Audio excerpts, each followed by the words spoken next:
वैशाख पूर्णिमा के दिन बुद्ध जयंती मनाई जाती है। आज के दिन ही भगवान बुद्ध का जन्म हुआ था। इस दिन को बुद्ध पूर्णिमा भी कहा जाता है। बुद्ध दुनिया को अहिंसा, करुणा और संपूर्ण विश्व को शांति का संदेश देने के लिए जाने जाते हैं। बुद्ध के दिन ज्ञान लोगों को जीवन की राह दिखाते हैं। भगवान बुद्ध ने पूरी दुनिया को करुणा और सहिष्णुता के मार्ग के लिए प्रेरित किया। गौतम बुद्ध का कहना था कि हर पुरुष की 4 पत्नियां होनी चाहिए। इसके पीछे एक दिलचस्प कहानी है। बुद्ध के प्रारंभिक उपदेश वाले 32 आगम सूत्रों में से एक में इस कहानी का जिक्र है। बुद्ध ने सुनाई 4 पत्नियों की कहानी। एक आदमी की 4 पत्नियां थीं।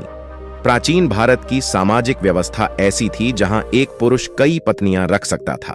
समय बीतने पर वो व्यक्ति बीमार पड़ गया और उसे अपनी मौत करीब दिखने लगी। जीवन के अंत में वो बहुत अकेलापन महसूस करने लगा। उसने अपनी पहली पत्नी को बुलाया और उसे अपने साथ दूसरी दुनिया में चलने के लिए कहा। व्यक्ति ने कहा, मेरी प्यारी पत्नी, मैंने तुम्हें दिन रात प्यार किया, जीवन भर तुम्हारा ख्याल रखा।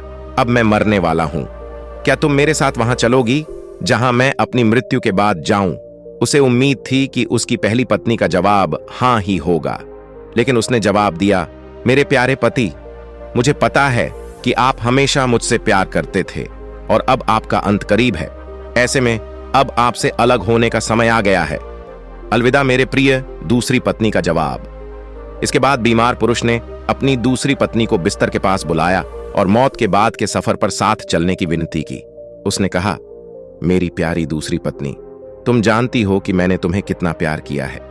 कभी कभी मुझे डर लगता था कि तुम मुझे छोड़ दोगी, लेकिन मैंने तुम्हें दृढ़ता से थामे रखा। मेरी प्रिय, मेरे साथ दूसरे सफर पर चलो। दूसरी पत्नी ने जवाब दिया, प्रिय पति, आपकी पहली पत्नी ने आपकी मृत्यु के बाद आपका साथ देने से इनकार कर दिया, तो फिर मैं भला आपके साथ कैसे जा सकती हूं? आपने मुझे केवल अपने स्वार्थ के लिए प्यार किया है। तीसरी पत्नी का जवाब। मृत्युशैया पर लेटे हुए पुरुष ने अपनी तीसरी पत्नी को बुलाया और उसे भी अपने साथ चलने को कहा। तीसरी पत्नी ने आंखों में आंसू भरकर उत्तर दिया, मेरे प्रिय, मुझे आप पर दया आ रही है और अपने लिए दुख हो रहा है, इसलिए मैं अंतिम संस्कार तक आपके साथ रहूंगी। इस तरह तीसरी पत्नी ने भी उसके साथ चलने से इनकार कर दिया। चौथी पत्नी का जवाब। जब तीनों पत्नियों ने उसकी मृत्यु के बाद उसका अनुसरण करने से इनकार कर दिया, तब उसे याद आया कि उसकी एक और पत्नी और है, उसकी चौथी पत्नी, जिसकी उसने ज्यादा परवाह नहीं की थी। चौथी पत्नी के साथ उसने हमेशा एक दासी की तरह व्यवहार किया था और हमेशा उसे दुत्कारा था।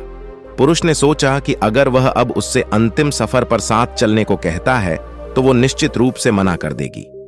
हालांकि वो इतना ज्यादा डरा हुआ था और अकेलापन महसूस कर रहा था कि उसने अपनी चौथी पत्नी से भी दूसरी दुनिया में साथ चलने की गुजारिश की। चौथी पत्नी ने अपने पति के अनुरोध को तुरंत स्वीकार कर लिया। चौथी पत्नी ने दिया ये जवाब। पति के अनुरोध करने पर चौथी पत्नी ने कहा, मेरे प्यारे पति, मैं तुम्हारे साथ जाऊंगी, कुछ भी हो। मैं हमेशा आपके साथ रहने के लिए दृढ़ संकल्पित हूं। मैं आपसे कभी अलग नहीं हो सकती। यह कहानी है एक आदमी और उसकी 4 पत्नियों की। इन 4 पत्नियों का क्या है मतलब? गौतम बुद्ध ने अपनी कहानी समाप्त करते हुए कहा, प्रत्येक पुरुष और महिला की 4 पत्नियां या पति होते हैं और हर एक का खास मतलब होता है। पहली पत्नी या साथी हमारा शरीर होता है, जिसे हम दिन रात प्यार करते हैं। सुबह के समय हम अपना चेहरा धोते हैं, कपड़े और जूते पहनते हैं, हम अपने शरीर को भोजन देते हैं। हम पहली पत्नी की तरह अपने शरीर का ख्याल रखते हैं, लेकिन दुर्भाग्य से जीवन के अंत में शरीर यानी पहली पत्नी हमें अगली दुनिया में नहीं ले जा सकती है। शव का अंतिम संस्कार किया जाता है। बुद्ध ने कहा, जब अंतिम सांस हमारे शरीर को छोड़ती है तो चेहरे का रंग बदल जाता है और हम अपने उज्जवल जीवन को खोने लगते हैं। हमारे प्रियजन इकट्ठा होकर विलाप कर सकते हैं, लेकिन इसका कोई फायदा नहीं होता है। ऐसे समय में शरीर को अंतिम संस्कार के लिए एक खुले मैदान में रख दिया जाता है और सिर्फ सफेद राख बच जाती है। यह हमारे शरीर का गंतव्य है, भौतिक चीजों का तात्पर्य। दूसरी पत्नी हमारे भाग्य, भौतिक चीजों, धन संपत्ति, प्रसिद्धि, पद और नौकरी को दर्शाती है। हम इन सभी भौतिक चीजों से काफी जुड़ाव महसूस करते हैं, जिसे पाने के लिए हमने कड़ी मेहनत की है। हम इन चीजों को खोने से डरते हैं और बहुत कुछ पाने की इच्छा रखते हैं, लेकिन इनकी कोई सीमा नहीं है। जीवन के अंत में ये चीजें मृत्यु तक हमारा पीछा नहीं कर सकती।